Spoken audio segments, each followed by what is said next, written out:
என்னுடைய அம்மா அக்கா தங்கைகள் எல்லாருக்குமே என் சைட்லேருந்து ஒரு சின்ன ரிக்வெஸ்ட். இன்னும் ஒரு வாரம் தான் இருக்கு எலெக்ஷனுக்கு. நீங்க எல்லாரும் எனக்காக உங்க வீட்டு வாசல்ல விசில் சின்னத்தை கோலமா போடுங்க.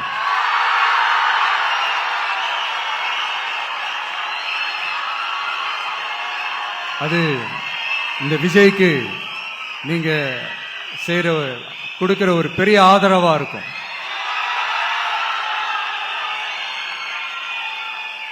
இப்ப நேற்று கட்சியோட தலைவர் கோரிக்கை வச்சிருந்தாரு. இன்னைக்கு எந்த ஏரியா இது, எத்தனை பேர் கோலம் போட்டுருக்கீங்க? வணக்கம், என்னோட பேர் தமிழ்ச்செல்வி. 37வது வட்டத்தில் தளபதி சொன்ன வழியில வீட்டுக்கு வீடு எனக்காக விசில் சின்னத்தை கோலமா போடுன்னு சொன்னாரு. அவரோட சின்னத்தை ஞாபகார்த்தமா நாங்க இங்க விசில் சின்னமா வரைஞ்சிருக்கோம். எத்தனை பேர் இங்க எந்த தொகுதிக்குள்ள வருது, எப்படி இருக்கு இந்த தொகுதி? பெரம்பூர் தொகுதினாலே தளபதியோட தொகுதி தானே, நல்லா இருக்கு. மக்களோட இதுவெல்லாம் நல்ல ஆதரவு அதிகமா இருக்கு. பெரம்பூர் தொகுதி விசில் சின்னத்துக்கு தான் ஓட்டு போடுவோம். நாங்கள் போய் பிரச்சாரத்துக்கு போகும்போது நீங்கள் சொல்லே தேவை, நாங்கள் விசிலுக்கு தான் ஓட்டு போடுவோம், தலைவருக்கு தான் ஓட்டு போடுவோம், அவர் தான் வரணும்னு சொல்கிறாங்க. இந்த கோலம்லாம் எத்தனை பேர் போட்டிருக்கீங்க, எப்படி இருக்கு வரவேற்பு? அவர் சொன்ன மாதிரியே எல்லாரும் கோலம் எல்லாருமே போட்டுருந்தா இருக்காங்க, நாங்களும் போட்டுருந்தா இருக்கோம். இப்போ தொகுதியில் திமுக ஏற்கனவே ஜெயிச்சிருக்கு. இப்போ இந்த தொகுதி திமுக மறுபடியும் ஜெயிப்போம் அப்படின்லாம் சொல்றாங்க. அப்படிதான் இருக்கா? அப்படிலாம் இல்லை, இதெல்லாம் மாறிடுச்சு. திமுக வரத்துக்கு வாய்ப்பே இல்லை, டிவிக்கே தான். ஓகே, குழந்தைங்கலேருந்து வயசானவங்க வரைக்கும் டிவிக்கே டிவிக்கே டிவிக்கே கத்துறாங்க. நாங்கள் போகும்போதே டிவிக்கே டிவிக்கே டிவிக்கேன்னு கத்திட்டு இருக்காங்க, விசில் அடிச்சுட்டே இருக்காங்க. விஜய் எங்கள் வீட்டு புள்ள எனக்கு பிடிக்கும், விசில் சிந்து தான் நான் போடுவேன். இப்போ விசில் சின்னத்துக்கு கோலம் நேற்று சொன்னாரு, போட்டேன். அப்படிங்களா? இப்போ கோலம் போட்டிருக்கீங்க, ஓட்டா மாறுமா? அது ஓட்டா போடுவீங்களா? ஓட்டு. உங்க வீட்டில் எத்தனை ஓட்டு இருக்கு? 10 பேர் இருக்கிறாங்க. ஓகே, எப்படி இருக்கு பெரம்பூர் தொகுதி? நல்லா தான் இருக்கு. இப்போ அவர் வந்தாருன்னா இன்னும் நல்லா இருக்கும். ஒரு கோலம் போடுறீங்க, இதெல்லாம் ஓட்டா மாறுமான்னு ஒரு கேள்வி இருக்கு.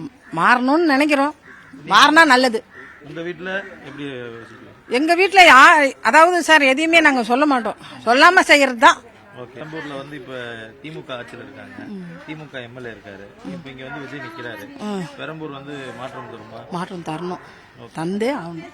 ஒரு மாற்றம் வரணும். அவ்வளவு வருஷம் தான் குடும்பமே தலைமுறையா வாழ்றதுக்கு ஒரு மாற்றம் வரட்டுமே.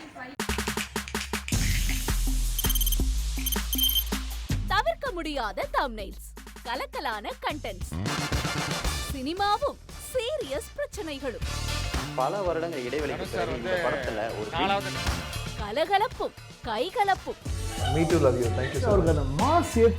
போயிட்டே தான் இருக்காரே தவிர பிரேக்கே இல்லாமல் பிரேக்கிங் நியூஸ் சொல்லும் தந்தி டிவி ஆப். இன்ஸ்டா தலைமுறை வரை இறங்கி அடிக்கும் தந்தி டிவியின் டிஜிட்டல் எக்ஸ்க்ளூசிவ். அது தண்ணிக்குள்ள போகும்போது ஹேங் ஆயிடுச்சு. உங்களுக்கு விஜய் சார் எந்த அளவுக்கு ரொம்ப பிடிக்கும்? Of course, Malayalis are huge Vijay sir fans. ரெண்டு பேருமே ரொம்ப பிடிக்கும் எனக்கு. தந்தி டிவி ஆப்பை இலவசமா டவுன்லோட் செய்யுங்க, ஃபாலோ பண்ணுங்க, சப்ஸ்கிரைப் பண்ணுங்க, என்ஜாய் பண்ணுங்க.